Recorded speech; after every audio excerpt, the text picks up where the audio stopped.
Muy buenos días, bienvenidos de nuevo a No te olvides el bocadillo. Buenos días, Víctor Balbastre, ¿qué tal estás? ¿Qué bocadillo nos traes hoy? Muy buenas, Jorge Mercader. Gracias por preguntar, estoy muy bien. Pues hoy traigo un bocadillo rico, rico y con fundamento, como diría nuestro gran amigo Arguiñano. Hoy le hago un guiño a las Islas Baleares y me he hecho un bocadillo de sobrasada con un poco de queso brie por encima, así calentito, que en este tiempo apetece bastante, y con un filo de miel. O sea que algo muy, muy, muy rico para esos tiempos. ¿Y tú, Jorge, qué te has traído hoy? Pues Víctor, no te lo vas a creer, pero hoy coincidimos casi al 100%. ¿Qué me Increíble, dices? bocadillo de sobrasada también, y mira que no es un bocadillo habitual para mí, también con ¿No? un poquito de queso tierno y le he añadido en lugar de la miel un poquito de orégano. Ahí también calentito, pero vamos a comer un bocadillo muy parecido hoy, también recordando esos viajes por Mallorca. Muy bien. Así que buenas, bienvenidos. No sé si todavía a estas alturas no sabéis qué es esto de No te olvides el bocadillo. Simplemente es un espacio donde nos gusta compartir con personas del sector de la construcción que puedan aportar algo para mejorar este mundillo, ¿no? Recordando esas conversaciones clásicas que teníamos y que ahora no podemos tener en los bares, ¿no? En las horas del bocadillo, en las obras, para resolver tantos problemas que ocurren en este sector.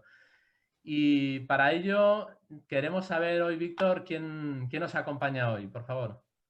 Pues mira, hoy es de esos invitados que tiene un súper currículum, que ha hecho muchísimas cosas, así voy a intentar resumirlo lo mejor que pueda. Hoy nos acompaña Mercè Rius Almoiné. Es una consultora en comunicación estratégica con una larga experiencia profesional en entidades del ámbito de la construcción, del diseño, en universidades y en el ITEC, en el Instituto de la Tecnología de la Construcción de Cataluña, participando en su fundación incluso. Obtuvo el DEA del programa de doctorado de la Facultad de Ciencias de la Información de la Universidad Autónoma de Barcelona con un estudio sobre la comunicación en los centros tecnológicos precisamente de Cataluña. Su experiencia profesional en el ámbito de la comunicación se inició en la edición de libros técnicos, de construcción y arquitectura, para continuar con actividades de comunicación institucional y posteriormente de comunicación estratégica.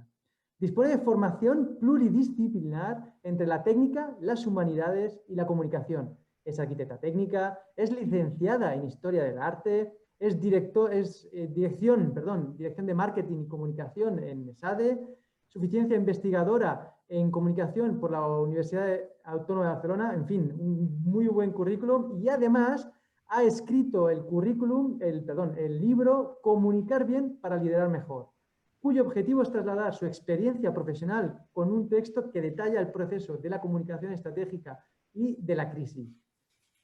Un libro muy actual, didáctico y que incorpora los cambios producidos con las tecnologías de la información. Muy bienvenida, Mercè. ¿Cómo estás? ¿Qué bocadillo has traído? Muy bien, muchas gracias por invitarme, Víctor y Jorge. Bueno, en primer lugar, yo os voy a hablar de mi bocadillo favorito, que no es el que Exacto. no es el que me tomaría ahora porque no puedo, ¿no? Mi bocadillo favorito es una chapata con pan con tomate y anchoas de la Escala. Ese es mi bocadillo favorito. Y si puede ser tomado en el Café del Mar. Café del Mar es un bar que está al lado de la playa del pueblo, la antigua playa de pescadores de la Escala, con vistas a la Bahía de Rosas. Vaya. Una de las bahías más bonitas del mundo. Y no lo digo yo, sino que lo dice el club de las 29 bahías más bonitas del mundo en la que la Bahía de Rosas está incluida. O sea, ese es mi bocadillo ideal. Ahora, evidentemente, ni se puede porque yo vivo en Barcelona y a la Escala voy a menudo, pero ahora no estoy en Barcelona y además porque están todos los bares cerrados, pobres bares y restaurantes. Pero bueno, si cierro los ojos y sueño cuál sería el bocadillo que me tomaría ahora mismo, sería ese. Oye, Víctor, Perfecto. yo te propongo, viendo los lugares que nos invitan los invitados, ¿no? Alguna vez tendremos que hacer alguna entrevista presencial en estos sitios paradisíacos, ¿no? Porque ya hay más de uno que no me importaría ir allí a tomar estos bocadillos, la verdad. La verdad es que no. A la Escala podéis venir cuando queráis, seréis muy bien recibidos. Muchísimas Yo gracias, soy amante de Mercè. la Costa Brava y ahora que estoy un poco más retirado, la verdad que ha hecho muchísimo de menos cada verano. Genial. Mercè, bueno, Víctor o Mercè, bueno, Mercè, cuéntanos un poquito. tu trayectoria, ¿no? Nos ha explicado, Víctor, tu extenso currículum, ¿no? Y además viendo ahí esa estantería detrás de libros, una fuente de información, de sabiduría impresionante. ¿Cómo has llegado hasta dónde has llegado? Si nos puedes hacer un breve repaso de Sí, tu lo voy a carrera hacer muy profesional. breve. Bueno, yo me encontraba a finales de los 70, acabando la carrera, acabé en el 79, pero el proyecto en el 80, y empujada por un profesor de la Escuela de Arquitectura Técnica, me dijo, acaban de crear el ITEC, ¿por qué no te acercas al ITEC a ver si necesitan a alguien? Porque en aquel momento era una de las crisis importantes de la construcción, de las muchas que hemos ido sufriendo al cabo de los años. Y bueno, me acerqué al ITEC, el director era Josep María Valeri, yo lo conocía de la universidad porque él había sido vicerrector de ordenación académica, creo, y bueno, me ofrecí y tuve la suerte de que me ficharon como becaria, y creo que soy la primera, seguro, soy la primera becaria del ITEC. En aquellos momentos el ITEC en este tema fue bastante innovador porque no existían los becarios, no existían las propuestas para postgraduados o estudiantes en prácticas. El ITEC sí, además hizo al cabo de un tiempo ofrecía unas becas, incluso tuvo estudiantes extranjeros cuando no existía el Erasmus, o sea que en este aspecto, en aquella época el ITEC fue muy innovador. Empecé colaborando, ayudando, a Ignacio Paricio en un proyecto del ITEC que analizaba soluciones constructivas de fachadas, la relación coste-calidad. Este era mi trabajo inicial. El ITEC tenía, aunque era muy inicio, muchas actividades, estaba haciendo el análisis del patrimonio municipal, se empezaron a hacer cuadros de precios y se empezaban a hacer trabajos y proyectos que se tenían que publicar. Y el director del ITEC me ofreció si quería coordinar la edición de los libros que se tenían que producir, porque no quería que los diferentes autores marcaran las pautas para cada uno de los libros, ¿no? Era necesario estandarizar, diríamos hoy, ¿no? O unificar criterios, ¿no? de identidad corporativa, etc.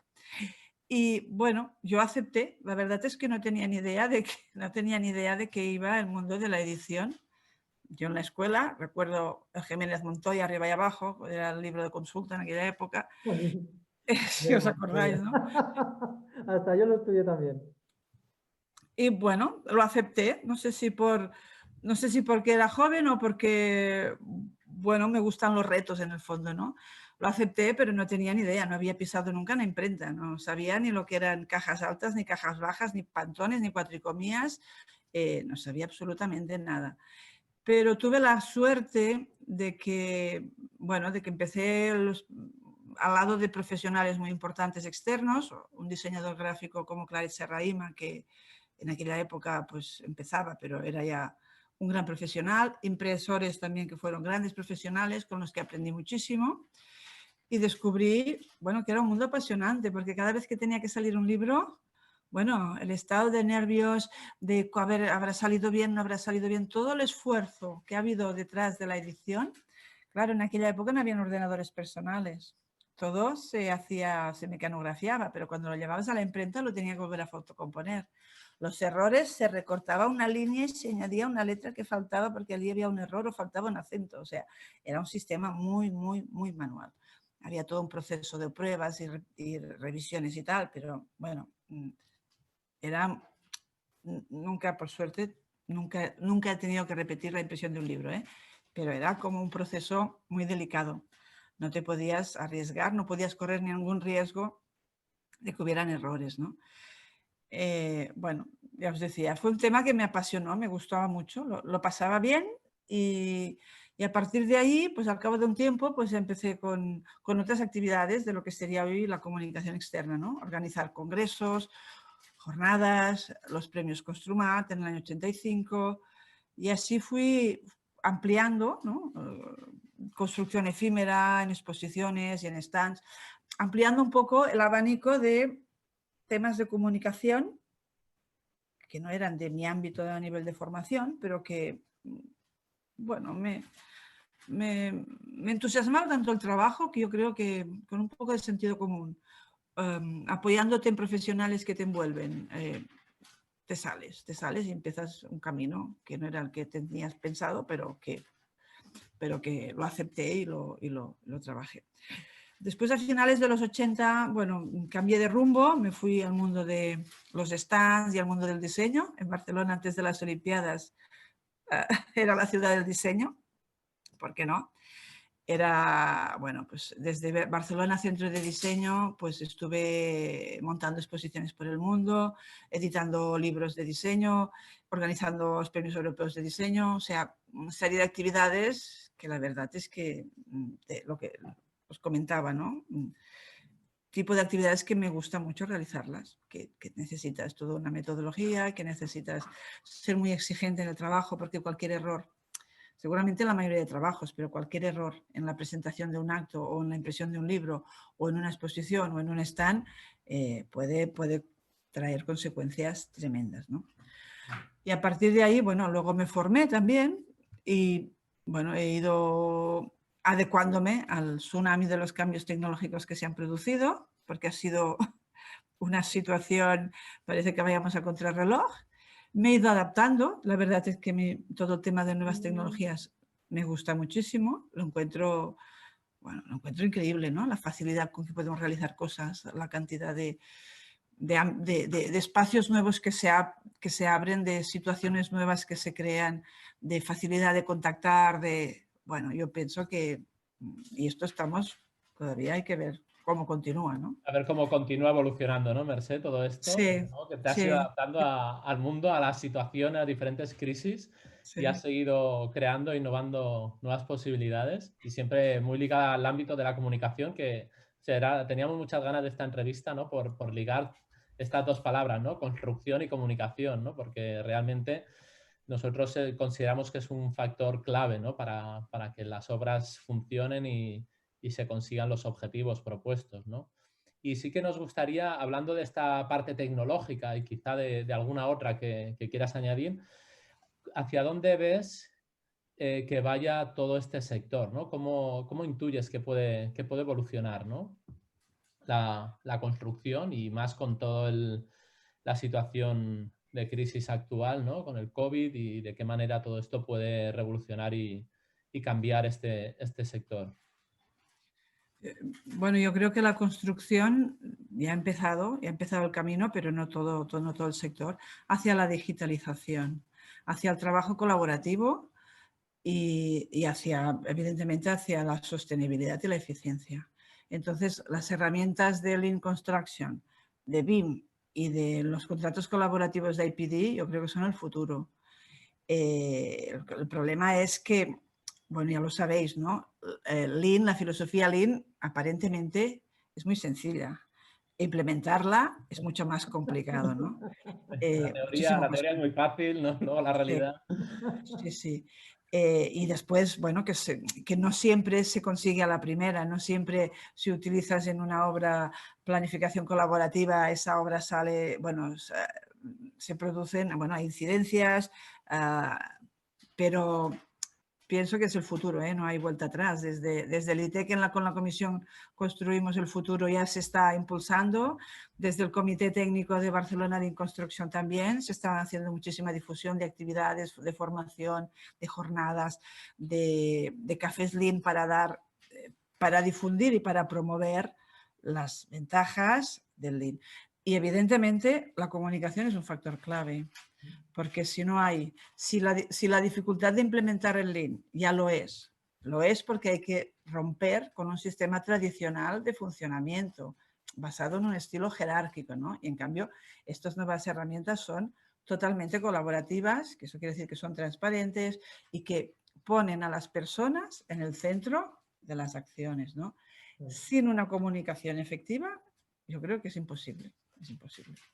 Pues, teniendo en cuenta esa comunicación, aquí en nuestro programa nos gusta también escuchar a los que trabajan a pie de obra o a nuestros oyentes que nos envían sus anécdotas para comentarlas aquí en el programa. Esta semana no hemos recibido ninguna, así que vamos a tener la oportunidad de continuar conociendo la experiencia de Mercè, pero eso sí, os recuerdo que estamos abiertos a escucharos y a recibir vuestra experiencia en el sector de la construcción para compartirlas aquí con todos vosotros.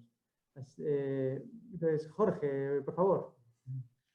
Bueno, yo quería comentar o que Mercé nos explicara un poquito ese primer libro que ya escribió, que es Comunicar bien para liderar mejor, ¿no? Y como comentaba antes, esa base de relación de comunicación y construcción, que tan poca formación hay en ese ámbito, ¿no? Y decíamos que es importante la aplicación del Lean, pero el Lean sin una buena comunicación, yo estoy convencido y que no llega a ningún sitio, vamos, ¿no? Se queda ahí parado. Entonces, nos gustaría, Mercé, que nos contaras un poquito en qué nos aportas en este libro, qué valor nos aportas y por qué deberíamos de ponernos a leerlo. Yo tengo que confesar que no me ha dado tiempo a leerlo todavía. Me ha pillado momento de post-COVID y situación actual desbordado de trabajo y situaciones. Y entonces quiero que nos inviten, no solo a nosotros, sino a todos los oyentes a poder leer, ¿no? Sobre este aspecto tan importante. Mira, yo cuando hice este libro, aparte de la experiencia de 40 años de actividad profesional, está basado también en el trabajo de investigación que hice de los centros tecnológicos en Cataluña. Cuando haces un trabajo de investigación, consultas muchísima bibliografía, porque tienes que ver cuál es el estado del arte de ese tema en concreto que vas a investigar, ¿no? Y cuáles son los autores en los que estás de acuerdo con lo que opinan y cuáles son los que no, ¿no? Entonces, encontré a faltar un libro que fuera una síntesis, ¿no? Una síntesis de cuál es la estrategia de comunicación a seguir por una organización. Empresa, asociación, una asociación sin afán de lucro, pero fuera una síntesis, ¿no? Que fuera un poco como el guión y no tuviera que consultar. Bueno, yo para mi trabajo lo tenía que hacer, pero yo me imaginaba como usuaria no tuviera que consultar 15 manuales para saber exactamente, para definir por dónde tenía que ir, ¿no? Entonces, bueno, basándome en esto, elaboré este libro. El libro que, bueno, lo que pretende es que las personas que están liderando, yo voy a hacer una apreciación aquí, yo siempre hablo o siempre pienso en liderazgo colaborativo. O sea, el liderazgo tiene que ser colaborativo. Hay que compartir las decisiones, pero tiene que haber liderazgo, porque si no, no se avanza, ¿no? Pero es un liderazgo colaborativo. Entonces, pues eso, necesitaba como una estructura, ¿no? Una estructura y pensé que podía ser muy útil para las personas pues, o que empiezan en las tareas comunicativas, o para las pequeñas y medianas empresas que no se plantean si deben hacer, que no se han planteado hasta ahora si deben hacer una comunicación, y también para los profesionales que están en activo, ¿no? Teniendo en cuenta que hagas alguna cosa o no hagas nada, siempre comunicas. Incluso cuando no haces nada, estás comunicando. Estás comunicando que no quieres visibilidad. Estás comunicando que cuando te busquen en Google no vas a aparecer. O sea, no, evidentemente no lo defiendo. Pienso que hoy en día, con los recursos que hay, con las tecnologías que hay, bueno, adecuado, cada organización o cada empresa adecuado a sus objetivos y a sus recursos, tiene que definir una estrategia de comunicación, ¿no? Entonces, un poco el objetivo de este libro era este, ¿no? A partir de las deficiencias que detecté en el estudio de los centros tecnológicos, porque hice un censo, porque en Cataluña ahora se está arreglando el tema, pero había diversidad y había muchísimos centros tecnológicos. Se han ido unificando para crear centros tecnológicos más potentes, ¿no? Pero a partir de las deficiencias que detecté, pues pude armar el esqueleto de por dónde, cómo tenía que desarrollar el libro, ¿no? No sé si con esto he respondido. Sí, muy bien. Y además, cuando leía la bibliografía, veía también esta comunicación que propones, esta estrategia de comunicación, también va enfocada a tiempos de crisis o tiempos donde, en este tiempos de crisis que ahora vamos a afrontar seguramente, que también son tiempos de oportunidades, ¿no? Entonces, ¿cuál es tu experiencia en este ámbito? ¿Qué propones?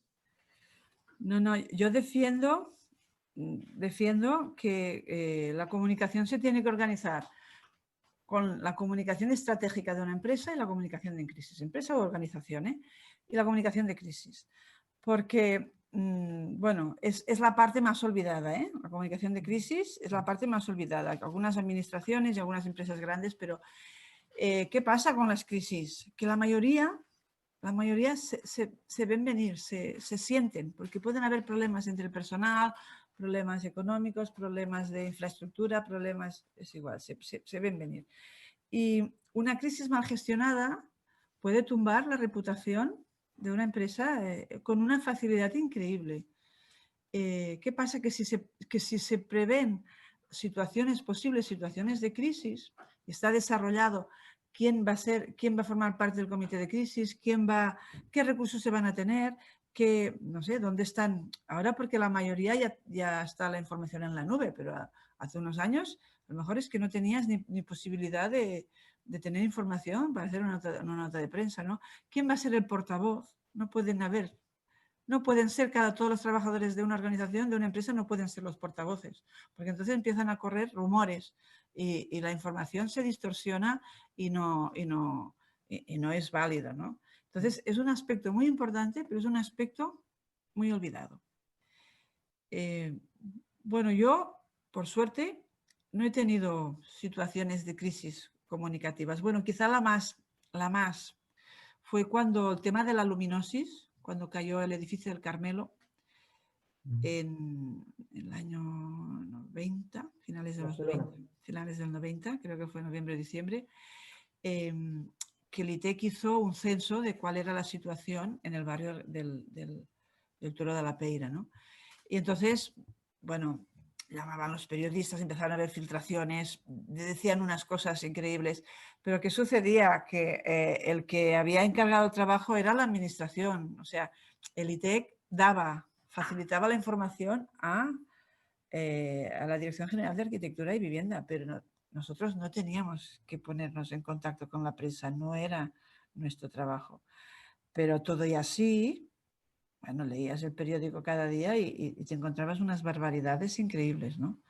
Eso fue quizás uno de los momentos a nivel comunicativo de crisis, muchísimas reuniones, se pactaban los comunicados, se buscaba un tono que no fuera alarmista y la verdad es que cuando el estudio estuvo acabado se hizo una rueda de prensa y se informó, o sea, porque una de las máximas que tiene que imperar en la comunicación de crisis es la transparencia. O sea, hay que ser transparente, porque si no, acaban saliendo igualmente y entonces ya es una crisis dentro de otra crisis, ¿no? O sea, y está bien, ¿no? Tal como lo enfocas, ¿no? De cara a la comunicación externa, ¿no? Pero también añadiría aquí quizá la comunicación en situaciones de crisis a nivel interno, ¿no? Ya dentro de la empresa, cómo gestionas una situación como, por ejemplo, la que estamos viviendo actualmente.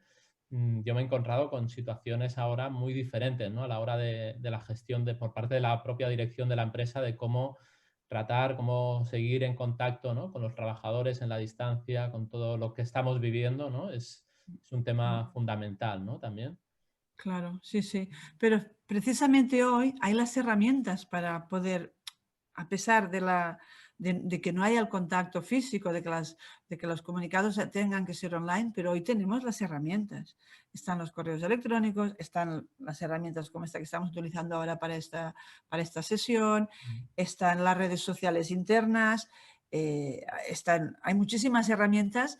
Lo que hace falta es la voluntad para transmitir cuáles son las situaciones que además en algunos momentos cambian día a día de la crisis que se está viviendo, ¿no? Totalmente. Pero es un tema de voluntad comunicativa por parte de las personas que lideran la organización.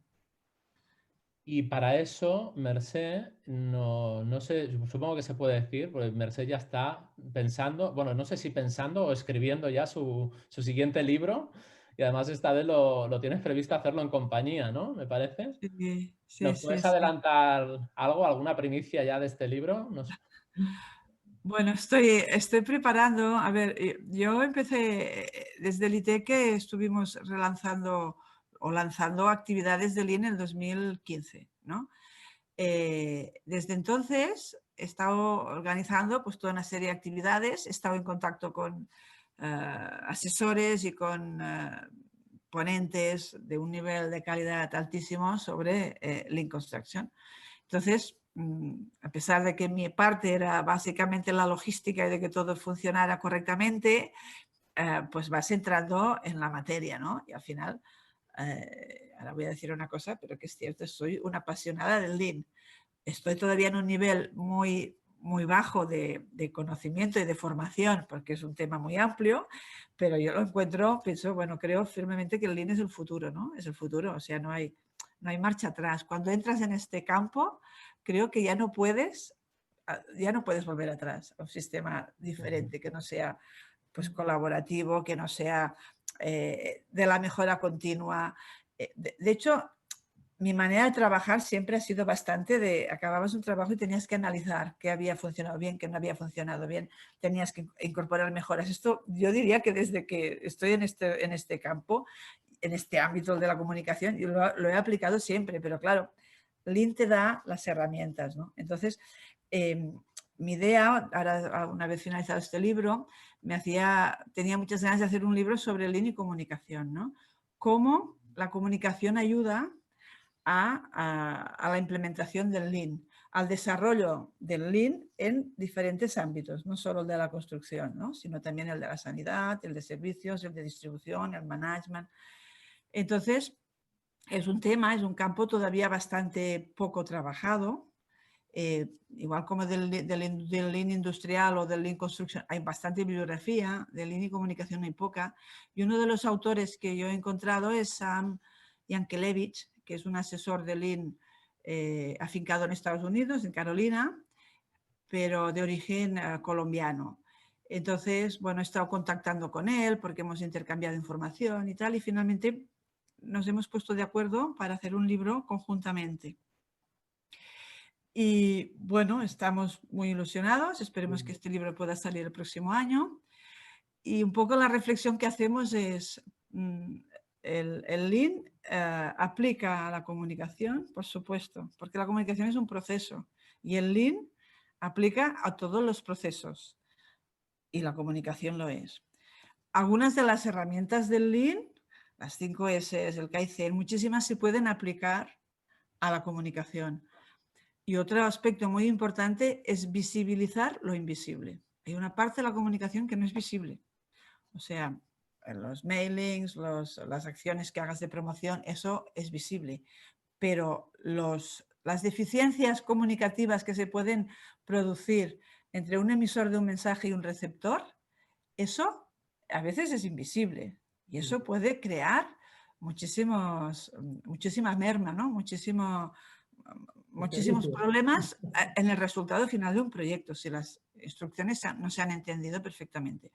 Esto ya en un equipo o en un proyecto del mismo entorno. Si esto ya lo amplías y lo llevas a un proyecto transnacional, con los cambios culturales que hay, con el tema de la lengua, que aunque hoy en día la mayoría de los proyectos internacionales, la lengua común es el inglés, pero el inglés tiene muchas variedades y sobre todo hay un entorno cultural que cambia muchísimo. Por poner un ejemplo, muy rápido y muy fácil. ¿Cómo ponemos la fecha? En el mundo latino, primero ponemos el día, después el mes y después el año. En el mundo anglosajón, primero ponen el mes, después el día y después el año. O sea, cosas de estas que a veces parecen insignificantes. Del humor, por ejemplo, ¿no? Con las diferencias culturales, ¿no? Como para una cultura una cosa puede ser de un humor y para otra puede ofender, ¿no? Sí, Llegarse a un tema. sí. Bueno, y después el lenguaje verbal. O sea, hay sitios, hay países, hay zonas donde hacer así es no. Y nosotros cuando hacemos así es sí. Y cuando hacemos así es no. Y en cambio hay zonas que es al contrario. Con lo cual, bueno, se pueden producir errores significativos. Bueno, yo creo que todavía estamos muy en el principio de este trabajo y básicamente, pues esto, ¿no? O sea, va a ser un trabajo que va a ir dirigido a todos los ámbitos donde se aplica el Lean. Se aplica en el Lean, ya te digo, no solamente en construcción, sino en los otros ámbitos. Pues nos estamos acercando ya al final de esta entrevista. Estaríamos toda la tarde charlando sobre un tema tan interesante y tan importante como es la comunicación. Pero yo aprovecho siempre que tengo el talento femenino con nosotros para hacer una pregunta sobre la igualdad en el sector. ¿Cómo la ves actualmente? Porque, pues claro, no es lo mismo ser arquitecta técnica hoy en día que en los años 80. Supongo que habrás visto una evolución. ¿Qué evolución has visto y cómo la ves en el futuro? Impresionante, porque en mi clase éramos, recuerdo primero, sobre todo el primer curso, en el grupo de tarde, éramos 100 o 120 y éramos 4 chicas. Evidentemente nos conocíamos las 4 y casi nos hicimos amigas todas porque destacábamos, porque no había más, ¿no? Después, bueno, por suerte, esto ha ido cambiando, pero todavía yo pensaba que habíamos avanzado más, pero el otro día consultando un estudio que hizo el Consejo de la Arquitectura Técnica sobre la situación de las mujeres en este ámbito, el 79% de los colegiados son hombres y solo el 21% son mujeres. La verdad es que la cifra me chocó, pensaba que era más, que no, la diferencia no era tan grande. Y el problema que se reflejó de este trabajo es la brecha salarial, un 17%. Por el mismo trabajo las mujeres cobran un 17% menos. Yo en general tengo que decir que he tenido bastante suerte. He tenido muy pocos problemas por este tema, O sea, pienso, quizás era más relacionado con mi juventud, cuando era joven, que en determinados ambientes pues pensaban que eras una secretaria o que eras una administrativa, con todo el respeto para estas mujeres. O sea, no